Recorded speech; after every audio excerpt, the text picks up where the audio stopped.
क्या एक विज्ञापन भारत के करोड़ों लोगों की भावनाओं को ठेस पहुंचा सकता है? क्या एक विज्ञापन का मकसद सिर्फ सामान बेचना होता है या फिर यह लोगों के मन और मस्तिष्क पर भी गहरा असर डालता है? आज हम एक ऐसे ही विज्ञापन की बात कर रहे हैं आपके साथ जिसने देश को दो हिस्सों में बांट दिया है। यानी एक विज्ञापन ने धर्म के आधार पर देश का वैचारिक विभाजन कर दिया है। भारत के एक मशहूर ज्वेलरी ब्रांड के विज्ञापन में एक हिंदू लड़की को मुस्लिम परिवार की बहू के तौर पर दिखाया गया है और देश के बहुसंख्यक लोग इस बात से भड़क गए।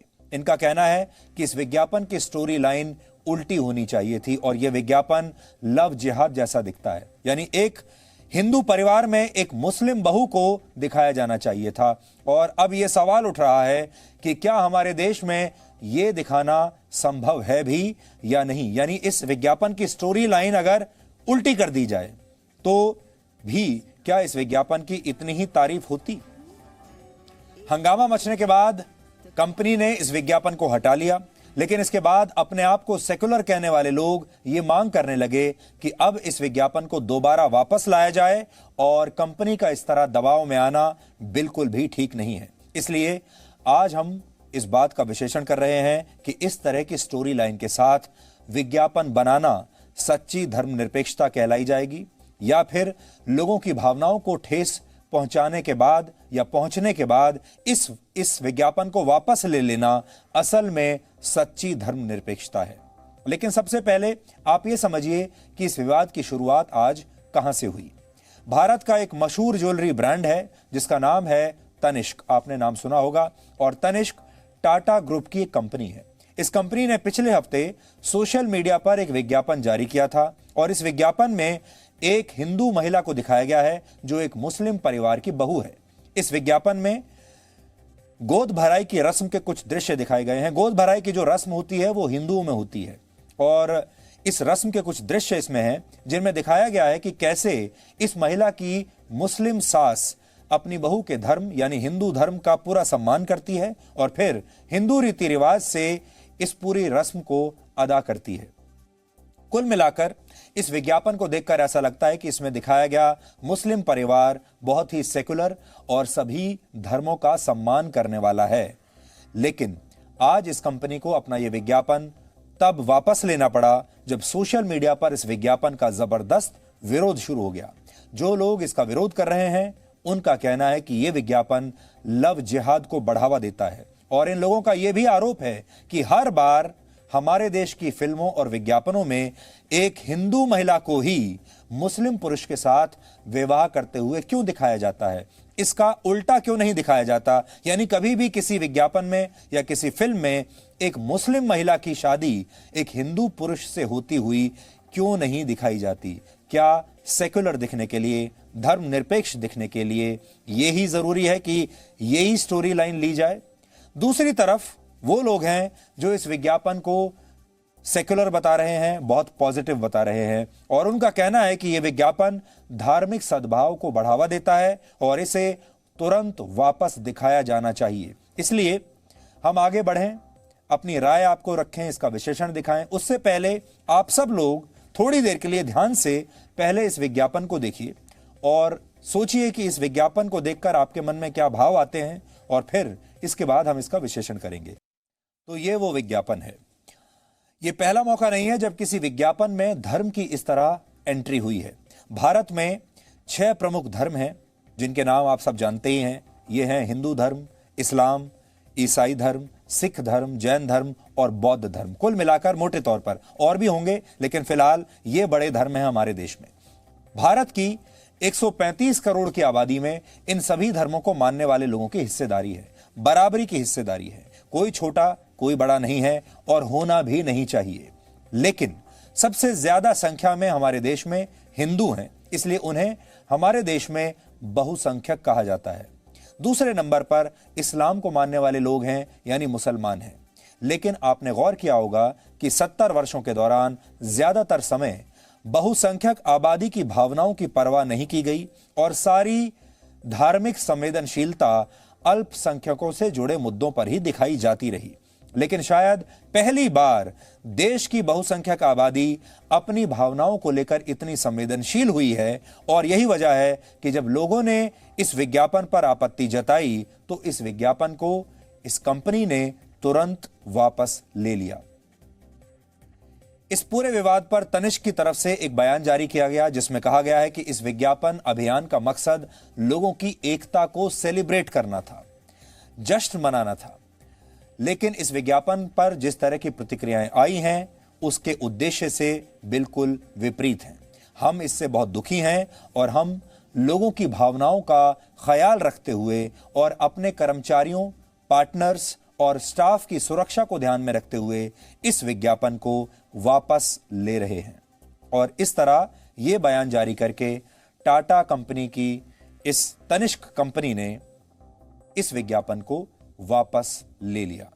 अब बड़ा सवाल यह है कि जब यह विज्ञापन बनाया गया और इसकी स्टोरी लाइन तय की गई, क्योंकि जब विज्ञापन बनाए जाते हैं तो उससे पहले उसका पूरा क्रिएटिव डिस्कस होता है, उसकी पूरी स्टोरी लाइन डिस्कस होती है, कंपनी को बताया जाता है कि हम क्या विज्ञापन बनाने जा रहे हैं, फिर कंपनी उसे अप्रूव करती है, फिर उस विज्ञापन का निर्माण शुरू होता है और इस विज्ञापन को एक नहीं बहुत सारे लोग अलग अलग स्टेजेस पर देखते हैं, उसे पास करते हैं, अप्रूव करते हैं और तब विज्ञापन को प्रसारित किया जाता है। इसका मतलब यह हुआ कि जब तक यह विज्ञापन प्रसारित हुआ तब तक इसे बनाने वालों ने और शायद इस विज्ञापन को दिखाने वालों ने भी यह नहीं सोचा होगा कि इस पर यह प्रतिक्रियाएं होंगी, और अगर सोचा भी होगा तो फिर उन्होंने सोचा होगा कि यह धर्मनिरपेक्ष दिखने का सबसे अच्छा तरीका है। हालांकि इस विज्ञापन के मुद्दे पर अब देश दो हिस्सों में बंट गया है। एक वर्ग का कहना है इस तरह के विज्ञापनों पर रोक लगनी चाहिए, तो दूसरे वर्ग का कहना है कि विज्ञापन वापस लेने का फैसला बहुत ही दुर्भाग्यपूर्ण है और टाटा कंपनी ने विज्ञापन हटाने का फैसला दबाव में लिया है। और ये वो लोग हैं जो खुद को धर्मनिरपेक्ष कहते हैं, यानी अपने आप को सेक्युलर कहने वाले जो लोग हैं हमारे देश में, जो अपने आप को बहुत सहनशील कहते हैं, वो ये मांग कर रहे हैं कि यह विज्ञापन वापस आना चाहिए। ऐसे लोग इस कंपनी पर बहुसंख्यकों के दबाव में आकर काम करने का आरोप लगा रहे हैं और कह रहे हैं कि हमने सोचा भी नहीं था कि टाटा जैसी कंपनी इस तरह दबाव में आ जाएगी। ये लोग कह रहे हैं कि इससे भारत की धर्मनिरपेक्षता खतरे में आ जाएगी। लेकिन ऐसे लोगों से हमारा कहना यह है कि कंपनी ने यह विज्ञापन वापस लेकर असल में धर्मनिरपेक्षता का ही परिचय दिया है। यानी विज्ञापन जो इस तरह का बनाया, हो सकता है बहुत सारे लोग उसमें सेकुलरिज्म, धर्मनिरपेक्षता ढूंढ रहे होंगे, लेकिन इस देश में बहुसंख्यक आबादी की भावनाओं का सम्मान करना और उन्हें ठेस न पहुंचाना भी सच्ची धर्मनिरपेक्षता मानी जाएगी। क्योंकि सच्ची धर्मनिरपेक्षता तभी दिखाई देती है जब आप लोगों की भावनाओं का सम्मान करते हैं, लोगों की भावनाओं का ख्याल करते हैं। और ये जो विज्ञापन है, जिस तरीके से इसे वापस लिया गया है, ये बहुत ही एक खूबसूरत उदाहरण है कि लोकतंत्र को इस तरह चलना चाहिए। आपने कोई काम किया, आपने कोई विज्ञापन जारी किया, फिल्म बनाई, कुछ लोगों के भावनाओं को ठेस पहुंच गई, उन्होंने इसका विरोध किया और आपने इसे वापस ले लिया। लोकतंत्र ऐसे चलता है, ये सच्ची धर्मनिरपेक्षता है।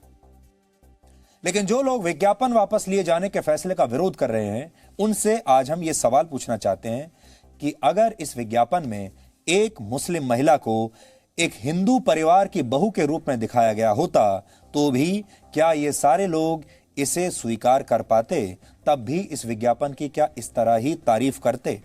ये एक बड़ा सवाल है।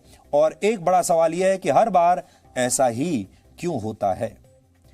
इसी महीने की 7 तारीख को देश की राजधानी दिल्ली में एक 18 साल के हिंदू लड़के जिसका नाम राहुल राजपूत था, उसकी बेरहमी से सिर्फ इसलिए हत्या कर दी गई क्योंकि वो लड़का पड़ोस में ही रहने वाली एक मुस्लिम लड़की से प्यार करता था। हत्या का आरोप लड़की के परिवार वालों पर लगा है, यानी इस लड़की के परिवार ने ही उस लड़के की हत्या कर दी, ऐसा आरोप है। राहुल अपने माता पिता का इकलौता पुत्र था। राहुल की हत्या के आरोप में पुलिस लड़की के भाई मोहम्मद राज और उसके दोस्त मनवार हुसैन को गिरफ्तार कर चुकी है। और अब इस पूरे मामले में गिरफ्तार किए गए लोगों की संख्या 6 हो गई है। यहां तक कि जिस लड़की के परिवार पर इस हत्या का आरोप है, वो लड़की खुद इस हत्याकांड की जांच की मांग कर रही है। इस लड़की को अपने ही परिवार से जान का खतरा है, इसलिए इसे इसके परिवार से दूर नारी निकेतन में रखा गया है। इस लड़की ने 2 दिन पहले इस हत्याकांड की पूरी कहानी जी न्यूज को सुनाई थी। लड़की ने किस किस के नाम लिए और इस हत्याकांड के बारे में क्या बताया था, आज हम आपको सुनाना चाहते हैं और इस देश के तमाम उन बुद्धिजीवियों को और उन धर्मनिरपेक्ष लोगों से ये पूछना चाहते हैं कि जिस दिन इस लड़के की हत्या हुई थी, क्योंकि ये लड़का भी एक मुस्लिम परिवार का दामाद बनने का सपना देख रहा था, उस दिन इस विज्ञापन को समर्थन देने वाले सारे लोग कहां चले गए थे। तो इस लड़की का यह बयान सुनिए और उसके बाद हम तनिष्क के विज्ञापन को सांप्रदायिक सौहार्द की मिसाल बताने वालों से कुछ बड़े सवाल आज पूछेंगे। उनके बारे में बुला के उसे बहुत मारते हैं। मैं उसको कहती भी हूँ अपने सारे कजिन और भाई को कि उसकी तबीयत ठीक नहीं है, उसे मत मारो। कोई नहीं सुनता, उसको मारते रहते हैं। उसके स्टमक में ऑलरेडी पेन होता पहले से, उसी जगह पे मारते हैं उसे।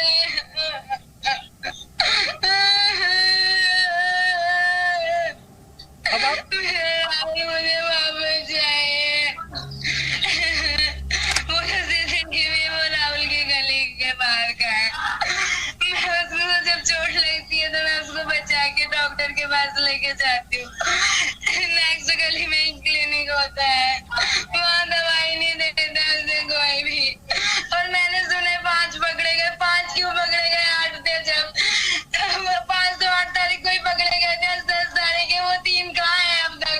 क्या कर रही है पुलिस? मुझे नाम नहीं पता, एक का लुक पता है, मैंने लुक बताया उन्हें, फिर भी वो नहीं पकड़ रहे। उसका नाम लिया लेकिन मुझे याद नहीं बार बार उसका नाम कह रहा है। एरिया बता दिया कहाँ पे रहता है, फिर क्यों नहीं पकड़ा गया वो अब तक? क्या होता है 6 बजे के करीब मेरे कजिन का मेरे नंबर पे कॉल आता है। वो कहते हैं राहुल का नंबर नहीं लग रहा। मैं बताती हूँ, उसकी मम्मी ने उसका फोन बेच दिया है, उसके पास नंबर नहीं है। कहते हैं कोई अदर नंबर है तो दे, मैं उसकी चाची के नंबर देती हूँ। 2 मिनट में चाची के नंबर पे कॉल आती है राहुल को। राहुल बात करता है अच्छे से, कहते भाई 5 मिनट के लिए मिलना है, ट्यूशन के रिगार्डिंग बात करनी है। कॉल कट हो जाती, फिर राहुल मुझसे कहते है चलना है या नहीं चलना। मैंने बोला 5 मिनट की बात है, चल लेते हैं। मैं बाहर निकल के राहुल के कहने पे उसको कॉल करती हूँ, कहती हूँ 5 मिनट के लिए वो मिल लेगा। हम पहुंचते हैं, उसके 5 मिनट बाद वो आता है, फिर मारना शुरू कर देते हैं मेरे राहुल को। मैं बचाने की बहुत कोशिश करती हूँ, बचा नहीं पाती हूँ मेरे राहुल। पुलिस कोई हेल्प नहीं करती। हम यहाँ पर किसी धर्म की तरफदारी नहीं कर रहे। हम यहाँ ये भी नहीं कह रहे हैं कि किसी खास धर्म को मानने वाले लोग अच्छे हैं या बुरे हैं। ये एक लोकतंत्र है, सबका बराबर का अधिकार है, हर नागरिक बराबर है, चाहे वो किसी भी धर्म को मानता हो। हमारा ये कहना है, लेकिन हमारा ये कहना है सब लोग बराबर हैं, बराबर। लेकिन अगर आप देखेंगे तो आप पाएंगे कि सब लोग बराबर नहीं हैं। और यही उदाहरण के साथ आज हम आपको ये बताना चाहते हैं कि जब एक विज्ञापन में हिंदू लड़की को मुस्लिम परिवार की बहू बनकर दिखाया जाता है तो इस देश के लोग तालियां बजाते हैं, कहते हैं कि यही सच्ची धर्मनिरपेक्षता है। लेकिन जब देश की राजधानी दिल्ली में एक लड़का, हिंदू लड़का, एक मुस्लिम लड़की से प्यार करता है और उससे शादी करना चाहता है तो उस मुस्लिम लड़की के परिवार के लोग उसकी हत्या कर देते हैं। इसके बारे में आप क्या कहेंगे? क्या आप इन दोनों घटनाओं को बराबरी से लेते हैं? क्या आप मानते हैं कि इस लड़की का अधिकार और दूसरी लड़की का अधिकार बराबर हैं? क्या आपको ऐसा नहीं लगता कि इस लड़की के साथ नाइंसाफी हुई है और ये लड़की खुद अपने ही परिवार के खिलाफ बयान दे रही है, अपने ही परिवार के खिलाफ खुलकर जी न्यूज को बता रही है कि उसके परिवार वालों ने धार्मिक आधार पर यह काम किया है और उस हिंदू लड़के की हत्या हो गई। अब जिस दिन यह हत्या हुई थी आपने सब देख लिया, यह धर्म के आधार पर हुई है। लेकिन हमारे देश के बड़े बड़े धर्म के ठेकेदार मुंबई में रहने वाले बड़े बड़े सेलिब्रिटीज, बड़े बड़े ऑथर्स, बड़े बड़े फिल्म स्टार्स कहां थे? बड़े बड़े पत्रकार उस दिन क्या कर रहे थे? आज उन्हें इस विज्ञापन की तो बहुत चिंता है कि विज्ञापन हट गया तो वो बड़े परेशान हो गए, इस विज्ञापन को वापस लाने में लग गए। लेकिन जब इस लड़के की हत्या हो गई खुलेआम, तब इन सब लोगों को सांप सूंघ गया था। और ये सब कुछ हो रहा है भारत की राजधानी दिल्ली में। अब आप सोचिए, अगर दिल्ली जैसी जगह पर यह हो रहा है जो कि एक मेट्रो सिटी है, तो फिर दूर दराज के इलाकों में क्या होता होगा? ये लड़की जिन आरोपियों के नाम ले रही है, उनमें से कुछ के नाम हमने आपको जानबूझकर सुनाए नहीं, क्योंकि इनमें से 3 आरोपी नाबालिग हैं। लेकिन राहुल राजपूत की हत्या पर जो लोग खामोश रहे, वही लोग आज तनिष्क के विज्ञापन को सांप्रदायिक सौहार्द की सबसे बड़ी मिसाल बता रहे हैं, तालियां बजा रहे हैं। आपने गौर किया होगा, पिछले 70 वर्षों से हमारे देश की फिल्मों में और विज्ञापनों में अल्पसंख्यक आबादी को एक खास चश्मे से देखा जाता है और दिखाया जाता है।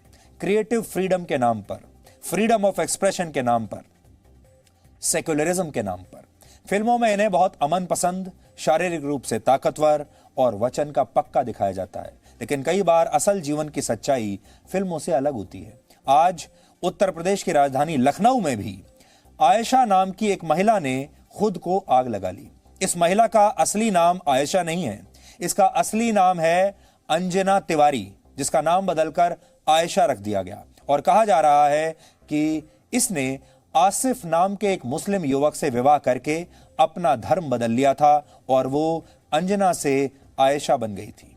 आज हमारा सवाल यह है कि वो परिवार अगर इतना धर्मनिरपेक्ष था तो अंजना को आयशा बनाने पर क्यों मजबूर किया? उसे अंजना ही रहने देते। विवाह के बाद आसिफ खुद सऊदी अरब चला गया और आरोप यह है कि इस युवक के सऊदी अरब जाने के बाद उसके परिवार ने अंजना को प्रताड़ित करना शुरू कर दिया।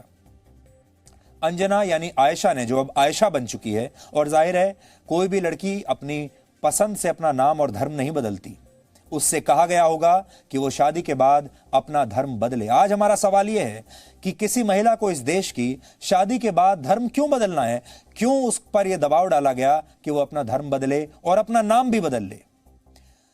अंजना ने इस बात की शिकायत कई बार पुलिस से की थी इससे पहले, लेकिन जब इस पर कोई सुनवाई नहीं हुई तो आज अंजना ने लखनऊ में विधानसभा के बाहर खुद को आग लगाकर अपनी जान देने की कोशिश की। आयशा यानी अंजना को गंभीर हालत में अस्पताल में भर्ती कराया गया है। अब आप समझ सकते हैं। अब आप इसे विडंबना कहिए या हमारे समाज का दोहरा चरित्र कि विज्ञापनों में तो हम अपनी बहू बेटियों को किसी परिवार में सुरक्षित और सहज दिखाते हैं, लेकिन असल जीवन में यह इतना आसान नहीं होता। विज्ञापन में क्या होता है, फिल्मों में क्या होता है, वो भी आपको दिखा दिया। असल जीवन में क्या होता है, ये भी आज हमने आपको दिखा दिया। ये 2 तस्वीर है। ये जो तस्वीर इस समय आपके सामने चल रही है, ये फूलों जैसी महकती हुई तस्वीर है, और जो दूसरी तस्वीर इस समय आपकी स्क्रीन पर है, ये जिंदगी की कड़वी सच्चाई है। हमारे देश के धर्मनिरपेक्ष लोग सपनों में जो देखते हैं वो आपके एक तरफ है, और हकीकत में जो होता है वो आपके दूसरी तरफ है। लेकिन सबसे बड़ी बात यह है कि जो लोग तनिष्क के विज्ञापन का समर्थन कर रहे हैं वो इन तस्वीरों पर बिल्कुल खामोश हैं, और ये खामोशी ही सारे सवालों का जवाब दे रही है। इस खामोशी ने ही भारत को 70 वर्षों तक एक नकली धर्मनिरपेक्षता का एक तरफा पाठ पढ़ाया है। हमें धर्मनिरपेक्षता का शौक बहुत है। धर्मनिरपेक्ष कहलाना, अंग्रेजी में सेकुलर कहलाना, हमारे देश के पढ़े लिखे लोगों के बीच में एक फैशन है। हर व्यक्ति अपने आप को सेकुलर कहलाना चाहता है। पिछले 70 वर्षों के दौरान फिल्मों और विज्ञापनों में अल्पसंख्यकों को एक विशेष छवि के साथ पेश किया गया। खासकर हिंदी फिल्मों में इस छवि को बनाए रखने की पूरी कोशिश की जाती है। फिल्मों में अगर खलनायक हिंदू होता है तो उसके साथ उसके धार्मिक चिन्हों का प्रयोग जरूर किया जाता है। अब आप याद करके देखिए, दोबारा से अपनी याददाश्त पर जोर डालिए। जैसे माथे पर टीका लगा देना या गले में एक मोटी सी माला डाल देना। जबकि अल्पसंख्यक किरदार को एक मजबूत शख्सियत के तौर पर दिखाया जाता है, एक ऐसा शख्स जो अपने इरादों का पक्का होता है, जिसका डील डॉल बहुत मजबूत होता है, इतना मजबूत कि नायक के लिए भी उसे पीटना या मारना आसान नहीं होता। फिल्मों में ऐसे किरदारों को उसूलों और वचन का पक्का दिखाया जाता है, जुबान का पक्का दिखाया जाता है। ये सारी बातें हमें तथ्यों के आधार पर आज हम कर रहे हैं आपके साथ। फिल्मों में कैसे एक खास समुदाय की छवि को चमकाया जाता है और दूसरे समुदाय की छवि को धूमिल किया जाता है, इसे आप कुछ तथ्यों और आंकड़ों की मदद से आज समझिए। ये जो तिलक है माथे पर, ये कहां से आ जाता है? इसके पीछे बहुत सोच होती है। Indian institute of management IIM Rohtak के डायरेक्टर प्रोफेसर धीरज शर्मा ने वर्ष 1950 से वर्ष 2010 के बीच, यानी 60 सालों के बीच रिलीज हुई कई हिंदी फिल्मों का अध्ययन किया और इस अध्ययन के नतीजे आज आपको चौंका देंगे। इस अध्ययन में, स्टडी में यह पता चला कि हमारी फिल्मों में सिखों के 74% किरदार ऐसे होते हैं जिनका मजाक उड़ाया जाता है। भ्रष्ट राजनेताओं के 58% किरदार ऐसे होते हैं जिनके सरनेम ये बताते हैं कि वो हिंदू ब्राह्मण हैं या ऊंची जाति के हैं। भ्रष्ट व्यापारियों के 62% किरदारों के नाम वैश्य वर्ण से संबंधित होते हैं। इसके विपरीत 84% फिल्मों में मुसलमान किरदारों को बहुत धार्मिक और ईमानदार दिखाया जाता है। किसी को भी इस बात पर आपत्ति नहीं है कि फिल्मों में मुस्लिम किरदारों को ईमानदार और धार्मिक क्यों दिखाया जाता है। हम ये नहीं कह रहे, वो ईमानदार होते भी हैं, धार्मिक भी होते हैं, सब बातें सही हैं। इसको हम चैलेंज नहीं कर रहे, चुनौती बिल्कुल नहीं दे रहे। हम सब मुस्लिम भाइयों का पूरा सम्मान करते हैं। हमारा जो कहना है वो ये है कि जो अधिकार उन्हें इस देश में मिल रहे हैं, वही अधिकार उनके हिंदू भाइयों को भी मिल जाए, बस इतना चाहते हैं। लेकिन फिल्मों के जरिए बहुसंख्यक आबादी को निशाना बनाए जाने पर सवाल जरूर उठने चाहिए। कई मशहूर फिल्मों और वेब सीरीज में नकारात्मक किरदारों को हिंदू नाम के साथ दिखाया जाता है। लोगों के साथ बुरा करने वाले ये किरदार हिंदू हैं। इसे साबित करने के लिए कैसे साबित किया जाता है? इनके माथे पर टीका लगा दिया जाता है। ऐसे ही कुछ किरदारों की तस्वीरें इस समय आपकी टीवी स्क्रीन पर हैं। आपने इन फिल्मों को देखा होगा, आनंद लिया होगा, लेकिन इस नजरिए से कभी आपने सोचा नहीं होगा। इसके विपरीत फिल्मों में दिखाए जाने वाले मुस्लिम किरदार भले ही डॉन हो, गुंडे हो, हत्यारे हो, तस्कर हो, उनकी छवि को किसी मसीहा या रॉबिन हुड की तरह पेश किया जाता है। फिल्मों में आकर एक मुसलमान शराब तस्कर एक चालाक व्यापारी में बदल दिया जाता है। सबसे बड़ा उदाहरण है दाऊद इब्राहिम। दाऊद इब्राहिम जैसे अंडरवर्ल्ड डॉन की बहन रॉबिन हुड यानी गरीबों की मसीहा बन जाती है। दाऊद इब्राहिम को भी एक डॉन की तरह दिखाया जाता है, पूरे ग्लैमर के साथ दिखाया जाता है। एक गुंडा लोगों की मदद करने वाले व्यक्ति में अचानक से बदल जाता है। आपको ऐसे एक नहीं अनेक उदाहरण अगर आप चाहें तो मिल जाएंगे हमारी फिल्मों में। फिल्मों में हिंदू धर्म का मजाक बहुत आसानी से उड़ा दिया जाता है, लेकिन क्रिएटिव फ्रीडम के नाम पर किसी और धर्म के साथ ऐसा करने की हिम्मत किसी प्रोड्यूसर, डायरेक्टर या एक्टर में नहीं होती। 1970 में आई मशहूर हिंदी फिल्म दीवार का आपको याद होगा एक मशहूर किरदार था विजय, जिसे अमिताभ बच्चन ने निभाया था। उस समय विजय का किरदार, वो भगवान के मंदिर जाकर भगवान पर सवाल उठाता है, लेकिन किसी को इसमें कोई आपत्ति नहीं हुई और ये फिल्म सुपर हिट हुई थी और इसे देखने वालों में भी बड़ी संख्या में हिंदू लोग थे। फिल्मों में फूहड़ किस्म के किरदारों के नाम अक्सर राम रख दिए जाते हैं, आपत्तिजनक डायलॉग लिखे जाते हैं, लेकिन इस पर कोई कुछ नहीं बोलता। रोहतक के डायरेक्टर प्रोफेसर धीरज शर्मा ने इस विषय पर रिसर्च की थी, जिसके बारे में हमने आपको बताया। उन्होंने 20 ऐसी फिल्मों का अध्ययन किया जिनके केंद्र में पाकिस्तान था।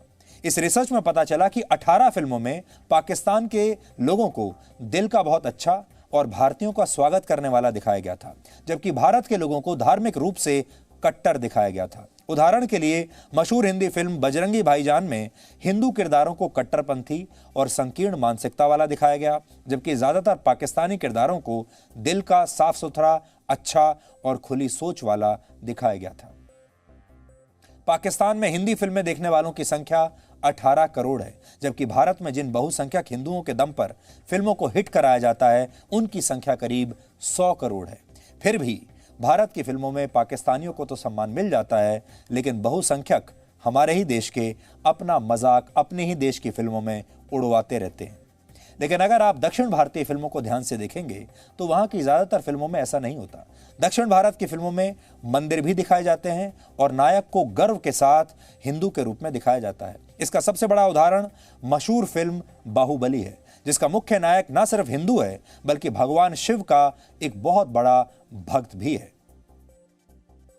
यह अजीब विरोधाभास है कि फिल्मों में बहुसंख्यकों का अपमान होता है, अल्पसंख्यकों को सम्मान मिलता है। लेकिन एक जमाना था जब मुस्लिम अभिनेता जब हिंदी फिल्मों में आते थे तो वो अपना नाम बदल लेते थे, या ये सोच लीजिए कि उन्हें अपना नाम बदलना पड़ता था। हालांकि हम इस प्रथा का भी उतना ही विरोध करते हैं। उन्हें अपना नाम बदलने की क्या आवश्यकता है? उन्हें अपना नाम बिल्कुल नहीं बदलना चाहिए था। लेकिन जब मैं आपको उदाहरण दूंगा तो आप चौंक जाएंगे। उदाहरण के लिए मोहम्मद यूसुफ खान दिलीप कुमार बन गए। मशहूर एक्टर दिलीप कुमार। मुमताज जहान दहलवी मधुबाला बन गई। मशहूर अदाकारा मधुबाला। मेजबीन बानो मीना कुमारी बन गई और हामिद अली खान अजीत बन गए। आज हमारा सवाल है, क्यों? अपने असली नाम से इन लोगों ने अपने किरदार क्यों नहीं निभाए? असली नाम से फिल्मों में काम क्यों नहीं किया? हो सकता है उस समय इन्हें यह लगता होगा कि ये भारत में आ गए पाकिस्तान छोड़कर, भारत में हिंदुओं की संख्या ज्यादा है और हिंदू इनके धर्म के कारण, इनके नाम के कारण शायद इन्हें स्वीकार नहीं करेंगे और इसलिए इन्होंने अपना नाम बदलकर हिंदू नाम रख लिए। लेकिन इनसे आप ये समझ गए होंगे कि फिल्मों और विज्ञापनों के लिए हिंदू सिर्फ एक उपभोक्ता है, कस्टमर है। ऐसा उपभोक्ता जिसकी भावनाओं को ठेस पहुंचाने में कोई एक पल की भी देर नहीं लगाता। अगर आप जमानों में फर्क करें तो आप सोचिए, जब दिलीप कुमार साहब भारत में अपना एक्टिंग का करियर शुरू कर रहे थे तो उन्हें अपना नाम बदलना पड़ा, यूसुफ खान से दिलीप कुमार बनना पड़ा। लेकिन आज के दौर में शाहरुख खान को ऐसा नहीं करना पड़ा, आमिर खान को ऐसा कुछ नहीं करना पड़ा और बहुत सारे ऐसे कलाकार हैं, उन्हें भी अपने नाम नहीं बदलने पड़े। इसलिए जो लोग ये कहते हैं कि भारत असहनशील होता जा रहा है, असहनशीलता बढ़ती जा रही है, आज उनसे सवाल ये होना चाहिए कि असहनशीलता किस चीज में है? असहनशीलता के बारे में दोबारा से सोचने की जरूरत है। भारत में सेकुलरिज्म को अब एक फैशन और एक ट्रेंड के तौर पर देखा जाता है। जो लोग खुद को आधुनिक साबित करते हैं वो खुद को सेकुलर कहने में बहुत गर्व महसूस करते हैं और सच्चाई भी यही है।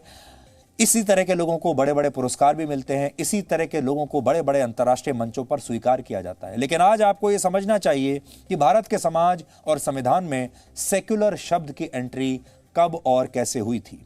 जब 26 जनवरी 1950 को भारत का संविधान लागू किया गया तब भारत सेक्युलर यानी धर्मनिरपेक्ष देश नहीं था।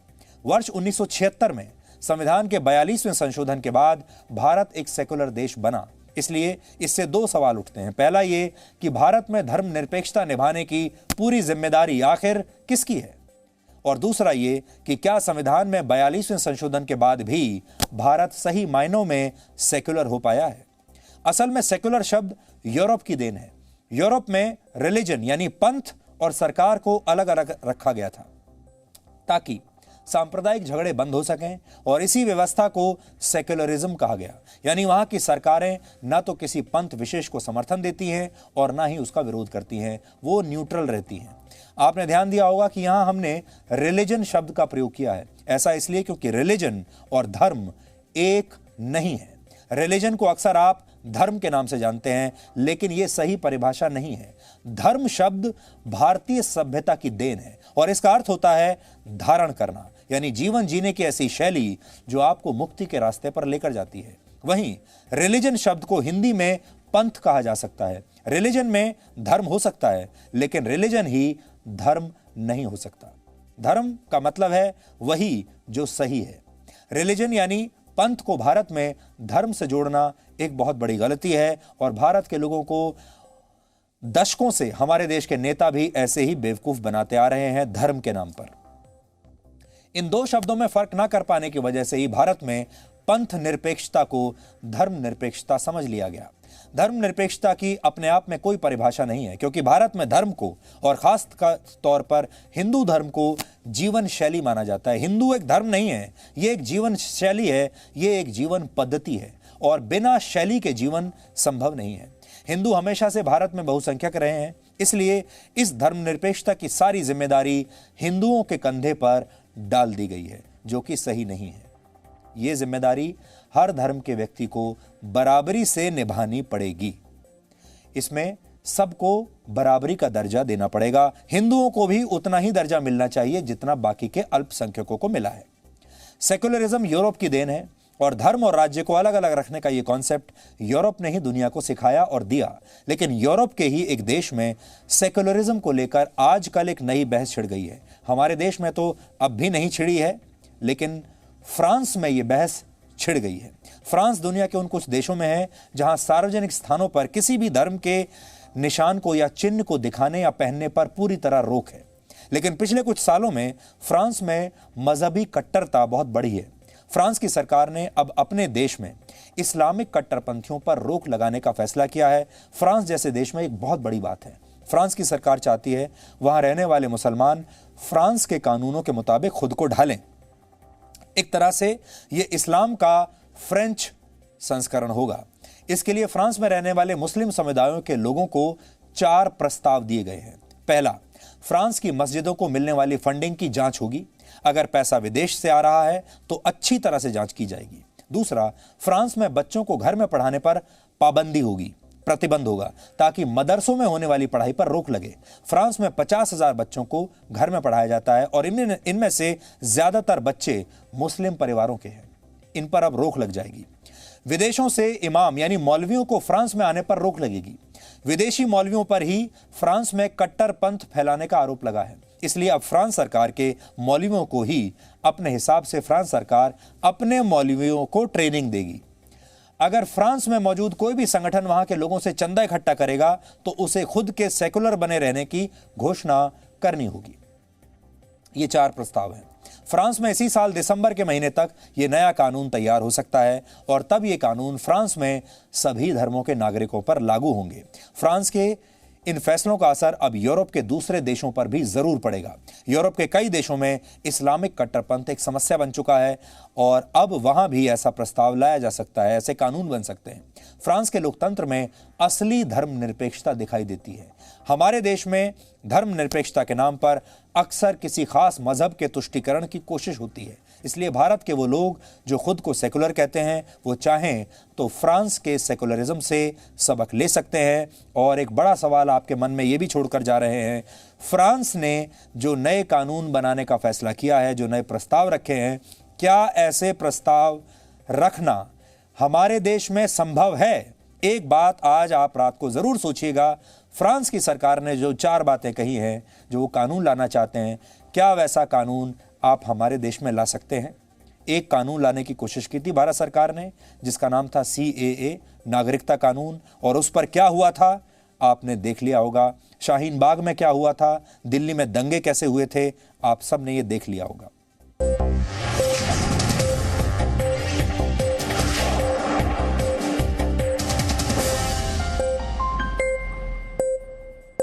Presenting B News app, available on Google Play and App Store. Download it now.